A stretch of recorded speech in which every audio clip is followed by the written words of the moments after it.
الحمد لله وكفى والسلام على عباده الذين اصطفى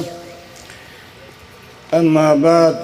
فأعوذ بالله من الشيطان الرجيم بسم الله الرحمن الرحيم قال الله تعالى لتسلكوا منها سبلا فجاجا وأيضا قال رسول الله صلى الله عليه وآله وسلم خير الناس من ينفع الناس صدق الله العظيم. د اسلامي امارت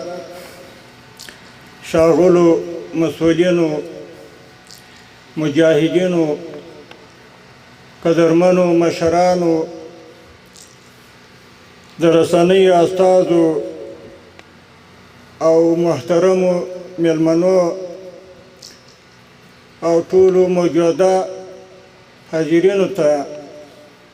او علماء کرامو ته السلام علیکم ورحمت الله وبرکاته. الله پاک دې وکړي چې له صحت او عافیت څخه برخمن یاست. دا ډېر د خوشحالۍ او د ویاړ ځای دی چې زه نن ورځ د هېواد د داخلي اتصال او ځمکني ترانسپورټ په برخه کې د کابل جلال آباد دویم لین سړک جوړونې د یوې داسې مهمې او حیاتي پروژې پرانیسته کوو چې د هېواد دوه ستر تجارتي ولایتونه کابل او جلال آباد په کمه فاصله یو له بل سره نښلوي.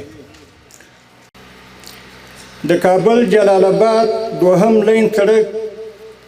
چې 126 کیلومتره اوږدوالی لري د کابل بګرامۍ ولسوالۍ څخه پیل د کابل ولایت خاک جبار د ننګرهار ولایت د حصارک خوږیاڼو او سرخرود ولسوالۍ څخه له تېرېدو وروسته د ننګرهار د حلقوي سړک سره نښلول کیږي. نوموړی سړک د علیقدر امیر المؤمنین حفظه الله د حکم په اساس د کابل جلال آباد پر لویه لاره د تلونکو وسایطو او عراده څخه د هغوی د نوعیت په تبکیب د ټاکل سوي حق العبور په بدل کې جوړیږي. دا محصول به د ټولګټو وزارت په ځانګړي بانکي حساب کې په شفافه توګه جمع کیږي او بانک ته به تحویلیږي او د مالیې وزارت به یې د مصرف او عملیاتي اړتیاو اړوند اړینې او عاجلې اسانتیاوې برابروي. روښانه ده چې ننګرهار د افغانستان یو له مهمو سرحدي او تجارتي ولایتونو څخه دی او د هېواد په سوداګرۍ او سیمه ییز اقتصاد کې مهم رول لري. د کابل او جلال آباد دوهم لین سړک به د هېواد د ملي اقتصاد د پیاوړتیا سره د پام وړ مرسته وکړي. د دغو دوه مهمو اقتصادي تجارتي او ترانزیتي ښارونو ترمنځ د ترانسپورټ اسانتیا نه یوازې د هېواد کورني سوداګرۍ ته وده ورکړي بلکې د سیمې او نړۍ سره هم زموږ د سوداګریزو اړیکو او مناسباتو په پراختیا کې مهم رول لري. د دغې مهمې لارې په جوړېدو سره به د سیمې خلکو او سوداګرو ته د تګ او راتګ اسانتیاوې برابرې شي. د سوداګریزو توکو او اموالو د لیږد د بهیر په ګړندي خوندي او کم لګښت شي. د لارې په اردو کې به کوچني او منځني کاروبارونه وغوړېږي. د کابل او جلال آباد اقتصادي او سوداګریز تړاو به غښتلی کړي. د کابل او جلال آباد په لومړي لین سړک باندې به د نقلیه وسایطو د تګ او راتګ ګڼه ګوڼه کمه کړي او د ترافیکي پیښو کچه به د پام وړ سطحې ته را ټیټه شي. ګرانو هېوادوالو، د داخلي ترانسپورټ معیاري رغول او پیاوړتیا د سیمه ییز اتصال لپاره لومړنی شرط دی. داخلي لوی لارې او سړکونه له یوې خوا د هیواد ولایتونه یو له بل سره نښلوي او له بلې خوا همدا سړکونه د سیمې د هیوادونو سره د سیمه ییز ترانسپورټي اتصال په برخه کې تر ټولو اساسي رول لوبوي. د افغانستان اسلامي امارات تر دې دمه د سوداګرۍ او اقتصادي پیاوړتیا په موخه د ترانسپورټي زیربنا جوړولو په برخه کې د پام وړ اقدامات ترسره کړي دي،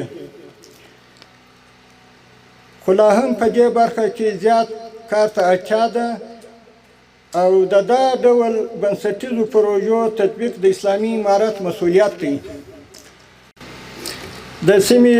له قدرمنو اوسېدونکو څخه هیله کوم چې د دې مهمې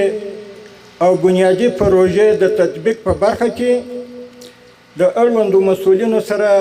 لازمه همکاري وکړي او د پروژې له تطبیق کوونکو څخه هم په جدي توګه غوښتنه کوم چې دا مهمه او ستراتیژیکه پروژه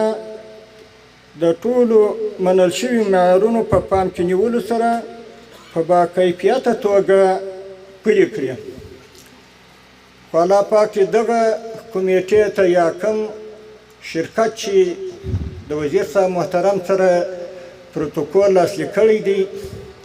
الله دې دوی ته توفیق و توان ورکړي چې په ښه صحیح باکیفیته ډول باندې دغه کار په مخ روان کړي. داسې نه یي خدای مه کړه چې د پای ته رسېږي د سر لخوا بیرته پسې خراب وي. نو دا زموږ د دوی څخه یو خواهش غوښتنه ده چې دا د ملت د دې وینو د دې مسکینتوب د دې فقر د دې غریبتوب په حال کې موږ د دوی څخه پر لار باندې کوم شی غواړو، هغه خو د دغه سړک دپاره غواړو چې دا خدای مه کړه ضایع نه شي. په اخر کې د دغې مهمې پروژې د پیل امله ټولو هیوادوالو ته د زړه له تله مبارکي وایم او ډاډ ورکوم چې اسلامي امارت به د هیواد اقتصادي زیربناو د جوړولو په برخه کې خپلو هڅو ته دوام ورکوي او انشاءالله په دې باندې هم ډاډ ورکوو خپل ولس خپل ملت ته چې د افغانستان اسلامي امارت کوم مسؤلین چې کومه خبره کوي پر هغه وفا کوي. اول دا نن موږ تاسې وینو چې کومه خبره موږ کړې ده، د الله سره دي الله دې نور هم موږ ته توفیق راکړي د ښه کار کولو د خپل ولس او د خپل ملت دپاره چې نور هم دغسې پروژې او داسې کارونه وکړو. نو دا یو غټه خبره ده او د ګران هیوادوالو ټولو اساسي ستونزو ته به په وخت رسیدګي کوي.